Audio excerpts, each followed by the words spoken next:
My name is Oluka Jamillah, and I work for UBC Radio, Butebo channel, as a presenter, and I also work with Break channel.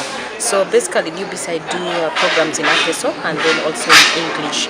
And because of this, I was selected as one of the journalists who came for this training with Panos, Eastern Africa, with support from Oak Foundation. And basically what I want to say about the training.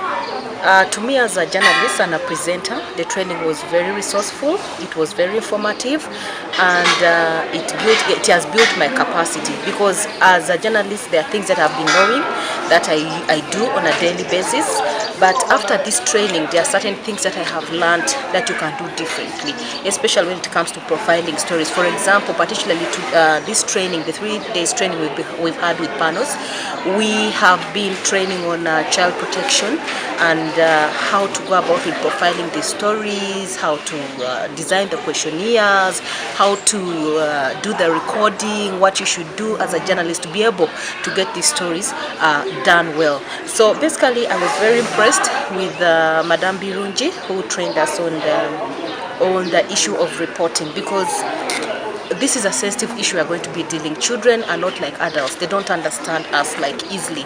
So the training has really impacted, has given me that skill. It has given me capacity. And I'm now actually very confident that when I go out there, I'll be able to get stories and profile them and then make sure that they come out as stories that will leave a legacy for those who will come after me and for those who want to learn.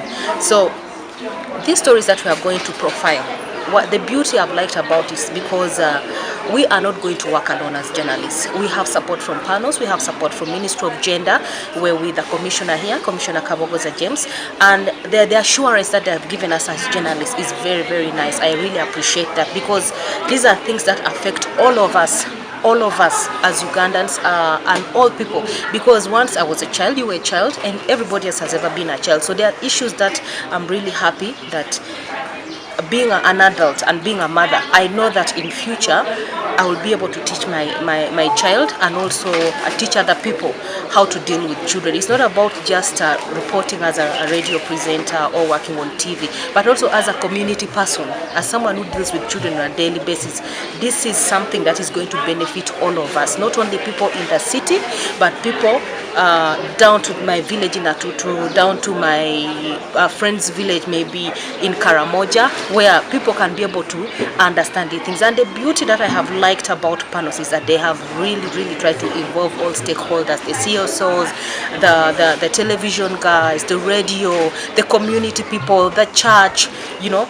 All these people are involved, and this is what makes our community, this is what makes us as a family. I'm Stephen Mula. I work with StepFM Radio in Mbale, Eastern Uganda, and we've just completed a 5-day training on child protection issues.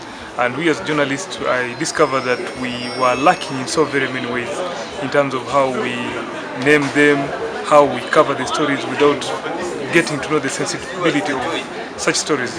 But after this 5-day training by Panos, funded by Oak Foundation, we've been able to be empowered on how to file these stories, and especially when you look at Mbale, is a region that is hard hit by issues of child trafficking, issues of exploitation of these children.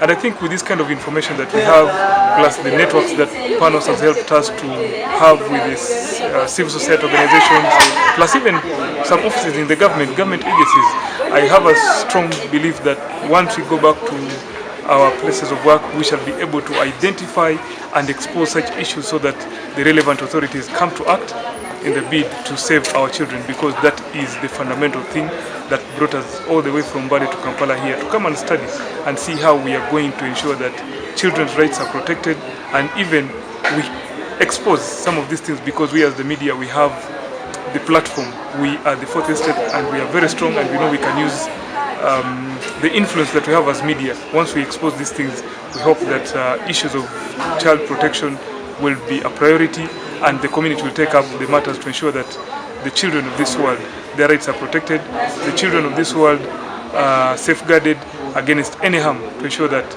we have a better future. Peter Ogenga, the Executive Director for Children of the World Foundation in Kitgum. In most cases, this particular training was it's an eye-opener for me as someone who works with CSOs, with civil society organizations, because in most cases the media is picking the negative part of the information that concerning children only.